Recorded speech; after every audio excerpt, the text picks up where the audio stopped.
আওয়ামী সরকার পতনের পর স্থানীয় বিএনপি নেতারা তার ময়লা সংগ্রহের ভ্যানগুলো দখল করে নিয়েছে, এমনই অভিযোগ পারভিনের। 5 তারিখে আন্দোলনে শেষ হওয়ার পরে আপনার 6 তারিখ থেকে আমার গাড়ি নিয়ে নিছে ওরা, এই যুব দলের ছেলেরা।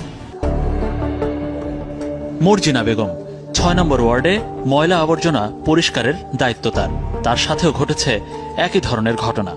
এখন বিএনপি নেতারা হুমকি হামকি দিতে আসে, আমাকে মাসে 2.5 লাখ 1.5 লাখ টাকা না দিলে আমি এই ব্যবসা আমরা জনগণে ভাগ করে নিয়ে যাবো। 3টা এরিয়া থেকে একটা এরিয়া বুঝাই দিছে, ওইটা টাকা উঠে 3 লাখ 2.5 লাখ, ওইটার থেকে 1.5 লাখ টাকা প্রত্যেক মাসে দিতে হবে। 10টা কর্মচারীর বেতন দিয়ে আমার এখানে কি থাকবে, আমি কিভাবে চলবো? আমার বাসায় লোক পাঠানো হয়েছে, ওনাদের ডেট ছিল পরশুদিন আমি টাকা দিতে পারিনি। তো কালকে আমার বাসায় 8 থেকে 10 জন লোক ছিল, আমার বোন একা ছিল বাসায়।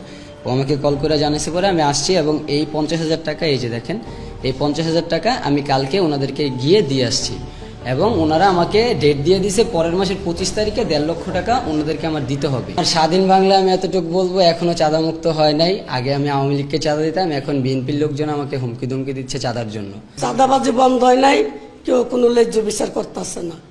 কাকে দিয়েছিলেন টাকা? বিএনপির নেতার মন্টু ভাই। এবার কথা বলি প্রাথমিক বর্জ্য অপসারণ ও সরবরাহ সমিতির সভাপতি নাহিদ আক্তার লাকির সাথে। ছাপ নিয়ে আসলো যাতে চাঁদাবাজি না হয়, যাতে সন্ত্রাসী না হয়, যাতে জুলুম না হয়, কিন্তু পরিবর্তন তো কিছুই হয়নি, যেমন তেমনই আছে। আগে আওয়ামী লীগের লোকরা নিত, আওয়ামী লীগের লোক চলে গেছে, এখন বিএনপির লোকরা চাঁদা নিচ্ছে।